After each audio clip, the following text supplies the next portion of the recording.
नमस्कार, मैं संगीता राव और आप देख रहे हैं टुडे एक्सप्रेस न्यूज। रायबरेली बदोखर थाना क्षेत्र के जमालपुर नानकारी गांव में रविवार को बड़ा हादसा हो गया। गांव के 35 वर्षीय ताज मोहम्मद पुत्र मोहम्मद हसन गुलर के पेड़ पर बकरियों के लिए पत्ते तोड़ने चढ़ा था। इसी दौरान पेड़ से सटे 11,000 वोल्ट की हाई टेंशन लाइट की चपेट में आकर उसकी दर्दनाक मौत हो गई। घटना के बाद इलाके में हड़कंप मच गया। मौके पर प्रशासन और पुलिस टीम पहुंची। वहीं घटनास्थल पर ग्रामीणों की भारी भीड़ जुट गई। उद्यान कृषि विपणन, कृषि विदेश व्यापार एवं कृषि निर्यात राज्य मंत्री स्वतंत्र प्रभार दिनेश प्रताप सिंह, सदर विधायक भूपेश चौबे, भाजपा जिलाध्यक्ष नंदलाल गुप्ता, रायबरेली भाजपा जिलाध्यक्ष बुद्धिलाल पासी, मुख्य विकास अधिकारी जागृति अवस्थी, अपर जिलाधिकारी न्यायिक रमेश चंद्र ने दीप प्रज्वलन कर गणेश जी की प्रतिमा पर माल्यार्पण कर पंचायत रिसोर्स सेंटर विकास भवन में खाद्य प्रसंस्करण विभाग उत्तर प्रदेश द्वारा आयोजित एकीकृत बागवानी विकास मिशन योजना, प्रधानमंत्री कृषि सिंचाई योजना, ड्राफ्ट मोर क्रॉप योजना से संबंधित कृषक गोष्ठी का शुभारंभ किया। इस अवसर पर मंत्री दिनेश प्रताप सिंह ने उपस्थित कृषक बंधुओं को संबोधित करते हुए कहा कि देश के प्रधानमंत्री नरेंद्र मोदी व प्रदेश के मुख्यमंत्री योगी आदित्यनाथ के नेतृत्व में कृषक बंधुओं की आय दोगुना करने के लिए अनेक योजनाएं संचालित की जा रही है। इन योजनाओं के माध्यम से कृषक बंधु औद्योगिक खेती करके अपनी आय दोगुना कर सकते हैं। हम कभी सोशल मीडिया पे देखते हैं, बाकी तो मैंने कभी देखा नहीं। आज जितना देख पाऊंगा, लोग इसे मिनी गोवा कहते हैं, कोई मिनी कश्मीर कहता है। तो प्राकृतिक रूप से भी बहुत समृद्ध जन, रेवेन्यू जनरेशन के मामले में काफी अच्छा है। और मुझे खुशी है कि उद्यान विभाग के माध्यम से भी राज्य के किसानों की बेहतर सेवा के काम हमारे लिए गौरव के क्षण है। सम्मानित साथियों, आप नजीर हो हमारे पूरे उत्तर प्रदेश के किसानों के लिए। मैं रायबरेली का रहने वाला हूँ। रायबरेली से मैंने एक बस का आगमन नहीं हुआ था, पहली बार हुआ है। और ये भी जैसे मिलकर के लगता है कि जनपद सोनभद्र के लिए आपके मन में हृदय में कुछ कर गुजरने की क्षमता है। और जनपद सोनभद्र जिस प्रकार से लोगों में पूरे देश में एक स्थान है, उस स्थान को देखने के लिए रायबरेली से लोग चल करके आए हैं। हम चाहते हैं जनपद सोनभद्र का जो ऐसा चित्र है, 4 राज्यों से घिरा हुआ है और एक से बढ़ के ऐसे तिलस्म है जो देखने के लिए आपको पुनः दोबारा आना ही पड़ेगा। सबसे पहले मैं आपको बताना चाहता हूं कि जनपद सोनभद्र में जो छत्तीसगढ़ झारखंड का जो बॉर्डर है, वहां पर शिवाजी द्वारा अपने राज्य में जब प्रवेश कर रहे थे तो 32 अयोध्या में स्वच्छ भारत मिशन को नई दिशा देने के लिए नगर निगम को 20 इलेक्ट्रिक वाहन प्राप्त हुए। ये आधुनिक वाहन शहर में डोर टू डोर कूड़ा कलेक्शन करेंगे। इन वाहनों को कॉर्पोरेट सोशल रिस्पॉन्सिबिलिटी यानी कि CSR फंड के तहत भारत इलेक्ट्रॉनिक लिमिटेड और टाटा मोटर्स के सहयोग से उपलब्ध कराया गया है। इस पहल से अयोध्या में कूड़ा प्रबंधन और अधिक सुदृढ़ होगा तथा शहर को प्लास्टिक और प्रदूषण मुक्त बनाने के अभियान को भी गति मिलेगी। कचहरी के पास आयोजित कार्यक्रम में महापौर महंत गिरीशपति त्रिपाठी, नगर आयुक्त जयेंद्र कुमार और भारत इलेक्ट्रॉनिक लिमिटेड के महाप्रबंधक जितेंद्र सिंह ने संयुक्त रूप से इन वाहनों को हरी झंडी दिखाकर संबंधित वार्डों के लिए रवाना किया। बता दें कि नगर निगम का कहना है कि इन वाहनों की तैनाती से न केवल सफाई व्यवस्था तेज और प्रभावी होगी, बल्कि स्वच्छता सेवाएं शहर के हर कोने तक पहुंच पाएंगी। भारत इलेक्ट्रॉनिक्स लिमिटेड जो सार्वजनिक क्षेत्र का भारत सरकार का एक नवरत्न उपक्रम है, इसने अपनी कॉर्पोरेट सोशल रिस्पॉन्सिबिलिटी के अंतर्गत आज हमें हमारे नगर निगम को 20 इलेक्ट्रॉनिक व्हीकल इन्होंने प्रदान किए हैं। इससे न सिर्फ हमारी कूड़ा संग्रहण की व्यवस्था और प्रभावी ढंग से हम लोग संचालित करेंगे, बल्कि चूंकि इलेक्ट्रॉनिक वाहन है, इस कारण से हम लोगों को अपना जो हमारी एयर क्वालिटी है उसको भी हम इम्प्रूव करने में हम लोगों को मदद मिलेगी। हम भारत इलेक्ट्रॉनिक्स लिमिटेड के सभी सम्मानित अधिकारीगण का उनका हम लोग आभार व्यक्त करते हैं कि उन्होंने अपनी सामाजिक संवेदनशीलता के अंतर्गत हमारे नगर निगम को यह सौगात दी है। और हम लोग इनके माध्यम से भी और अपने नगर निगम की टीम के माध्यम से अयोध्या को भारत का स्वच्छ नगर बनाने की ओर लगातार अग्रसर हैं और आगे भी अग्रसर रहेंगे। मैं इनका बहुत आभार और धन्यवाद व्यक्त करता हूँ। निस्संदेह गाड़ियाँ जितनी गाड़ियाँ थी उससे अधिक गाड़ियाँ लगेंगी तो कूड़ा संग्रहण की व्यवस्थाएं और प्रभावी होंगी। इससे सभी अयोध्या वासियों को लाभ मिलेगा। भारत इलेक्ट्रॉनिक्स लिमिटेड इसका उपक्रम है भारत सरकार का। रक्षा मंत्रालय के तहत हम लोग कार्य करते हैं और देश की सारी आर्मी के लिए, नेवी के लिए, डिफेंस के लिए हम सारे इक्विपमेंट बनाते हैं। CSR के तहत हम लोगों ने 20 गाड़ियाँ इलेक्ट्रॉनिक व्हीकल, कूड़ा उठाने वाली गाड़ियाँ आज हमने उद्यान नगर निगम को दी हैं, ताकि एक तो स्वच्छता बनी रहे स्वच्छ भारत अभियान के तहत, दूसरा वायु भी शुद्ध रहे ताकि इलेक्ट्रॉनिक व्हीकल का इस्तेमाल हो सके। मेरा नाम जितेंद्र सिंह है, मैं महाप्रबंधक हूँ गाजियाबाद यूनिट में। आने वाले समय में क्या व्यवस्था और की जाए? देखिए 20 गाड़ियाँ अभी हमने दी हैं। आने वाले समय में जो भी सरकार के निर्देश आते हैं उसके हिसाब से हम लोग काम करते हैं। भारत सरकार के नियम के तहत जो भी कार्यक्रम आगे बनेगा वो हम करेंगे उस समय पे। Thank you. Bharat electronics limited के द्वारा 20 इलेक्ट्रिक व्हीकल कूड़ा कलेक्शन के लिए दिए गए हैं, छोटी गाड़ियां दी गई हैं, उसके लिए मैं उनका धन्यवाद देता हूं। और ये जो गाड़ियां हैं ये डोर टू डोर कूड़ा कलेक्शन में हमारे लिए मददगार होंगी, शहर को स्वच्छ रखने में मददगार होंगी। जो हमारी स्वच्छता की रैंकिंग आई है उसको सुधारने में ये मददगार होगा। पहला तो ये कि इसमें कोई एयर पोल्यूशन नहीं है क्योंकि इलेक्ट्रिक व्हीकल है। दूसरा, इसमें कोई शोर नहीं है, जैसे गाड़ी जो जाती है तो जो व्हीकल का साउंड होता है इसमें साउंड नहीं है।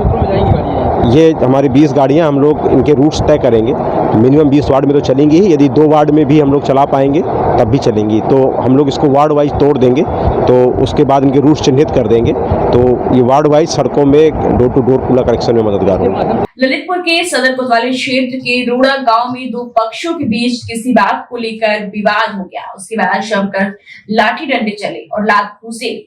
मारपीट का वीडियो सोशल मीडिया पर वायरल है। एक महिला को आई गंभीर चोट। पीड़ित महिला ने सदर कोतवाली में दी शिकायत, कार्रवाई की मांग की है। पुलिस पूरे मामले को लेकर आगे की कार्रवाई में जुट गई है।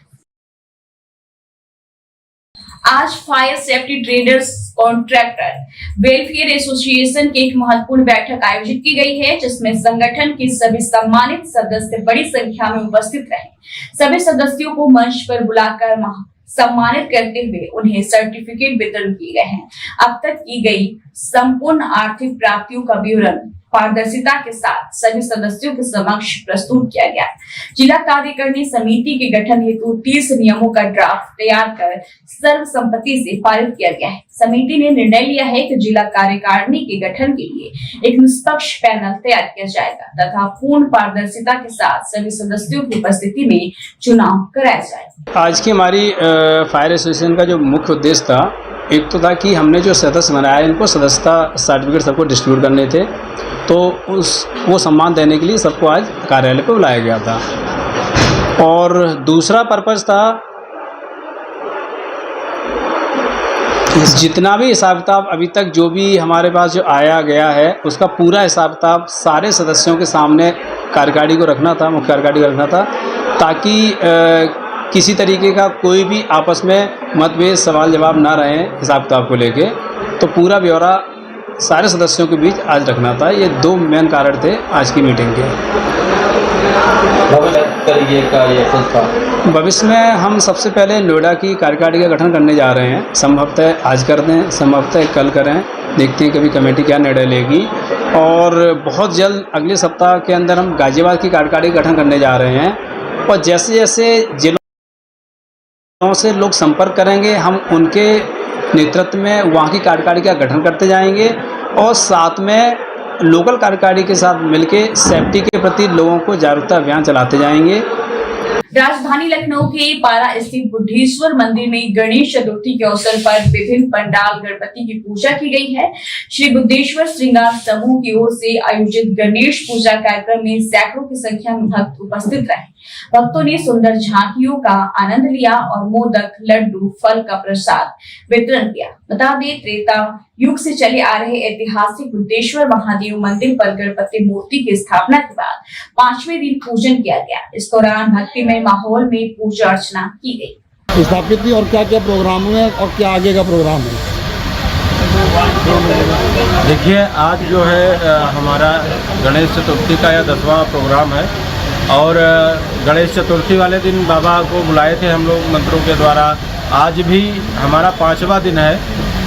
हम लोग पिछले 9 सालों से 3 दिन का कार्यक्रम करते थे और अभी आज 10वीं बार में हम लोगों ने एक संकल्प किया कि 3 दिन से बढ़ा करके 5 दिन किया जाए।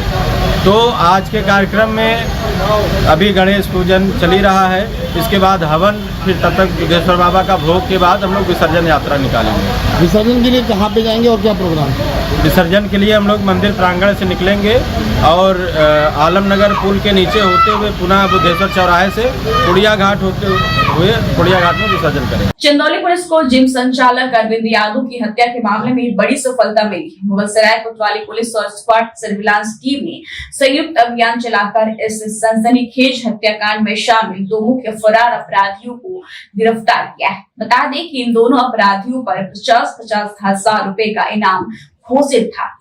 गिरफ्तार अभियुक्तों के पास से हत्या में इस्तेमाल की गई पिस्तल सहित भारी मात्रा में अवैध हथियार और कारतूस बरामद हुए।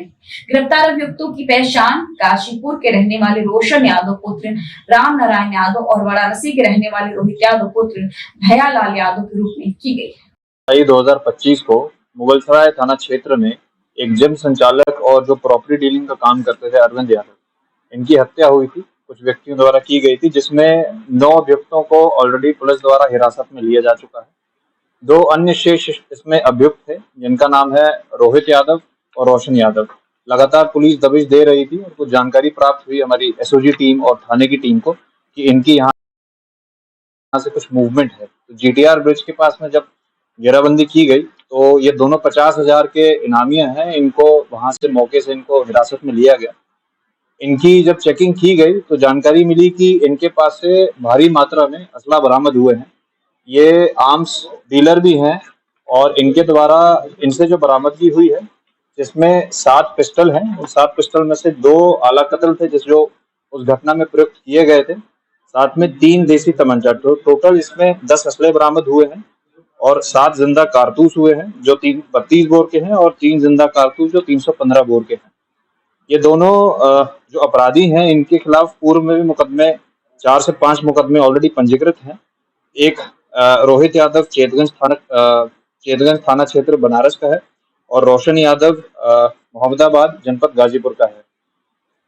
तो इन सभी के खिलाफ गैंगस्टर की कार्रवाई भी की जाएगी, साथ ही साथ इन लोगों के खिलाफ एनएसए की कार्रवाई भी प्रचलित है। सर, इसका मतलब ये है कि ये आर्म्स डीलर हैं और मर्डर में भी शामिल है?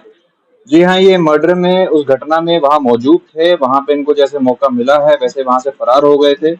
आगे पीछे जब इनको पता चला है कुछ कि इनको कहीं असले की जरूरत है और कहीं और घटना इनके द्वारा की जानी थी, तो मौके पे तत्काल पुलिस द्वारा सूचना एकत्रित करके इनको पकड़ा गया है ताकि ये और कोई घटनाएं कारित ना कर सके। लखनऊ काकोरी कोतवाली क्षेत्र महिला का आरोप है कि दहेज के लिए पति अमर और उसके घर वालों ने किया प्रताड़ित। उसके बाद जान से मारने के लिए पति ने बनाई योजना, मंगवाया जिंदा कारतूस।